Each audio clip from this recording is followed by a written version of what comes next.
He's the one. And thankfully I get to see my dad live on and my brother.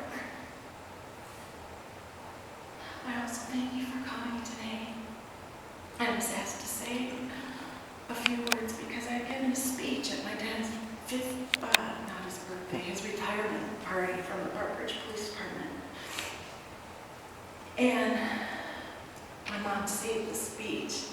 And when I got here from Iowa on Wednesday and read the speech that I wrote 24 years ago, I broke down crying.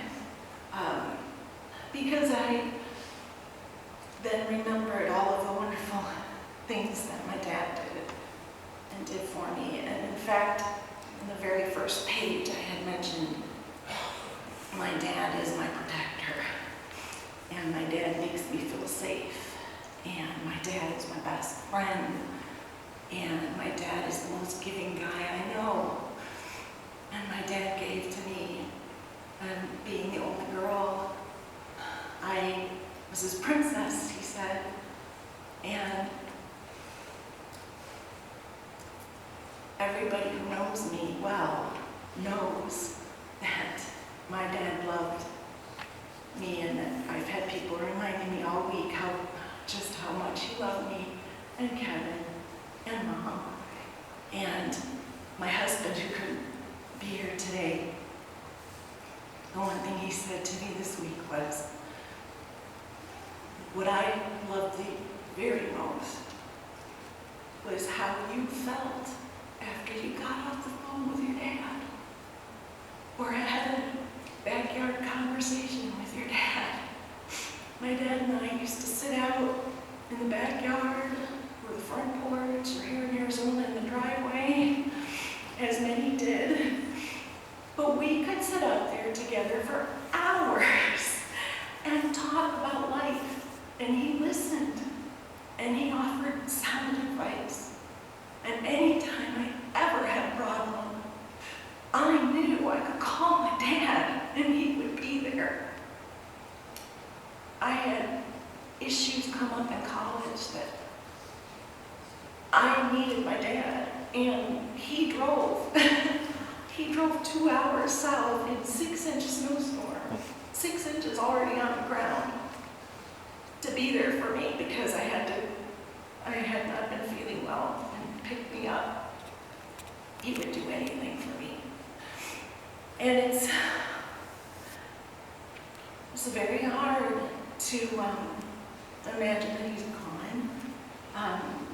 Of course, being a Christian, I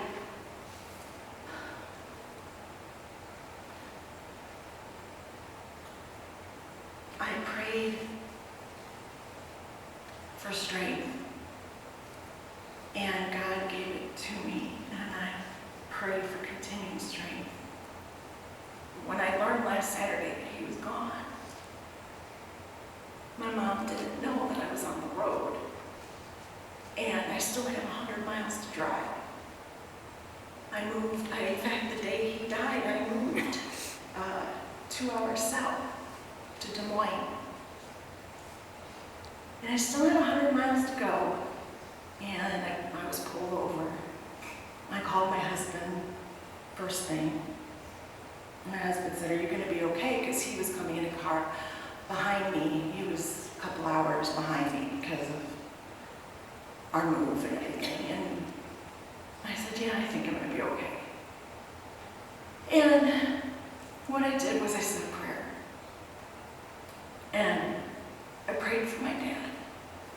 And I then prayed for myself and for my family and just for the strength to get through this. And I have to tell you, God is amazing, because I managed to drive another 110 miles without crying, just reflecting. And I made it. I made it to my destination safely. No issues whatsoever. None. Which to me is amazing. And when others say, "Oh, Karen, you're so brave," or "Oh, Karen, you're so strong," no. No, it's not me. Believe me. It's that strength comes from God. And I'm a testimony today just to say that God gives strength when we need it if we just ask. All we have to do is ask. And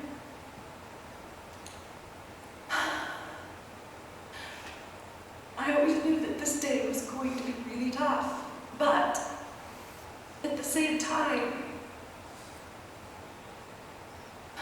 the Lord is my shepherd. I shall not want any other, not any other God. He is the one. He is the one. And the peace that passes all understanding when we go through times like this, that comes from God, that peace.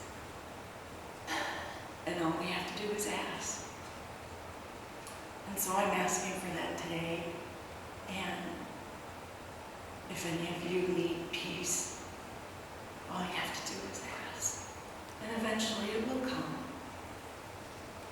And I will live on to have all the wonderful memories of my dad.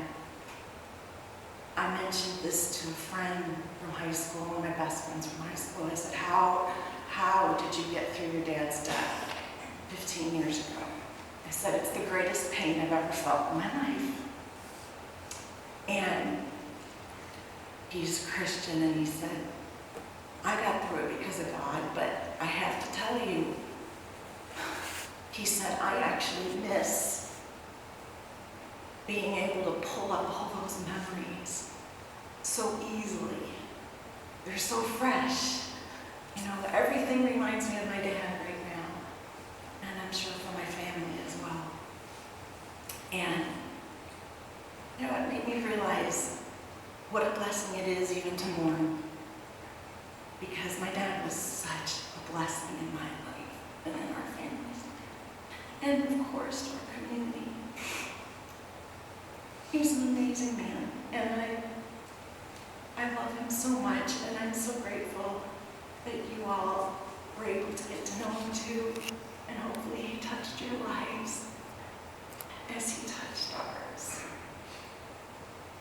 Thank you.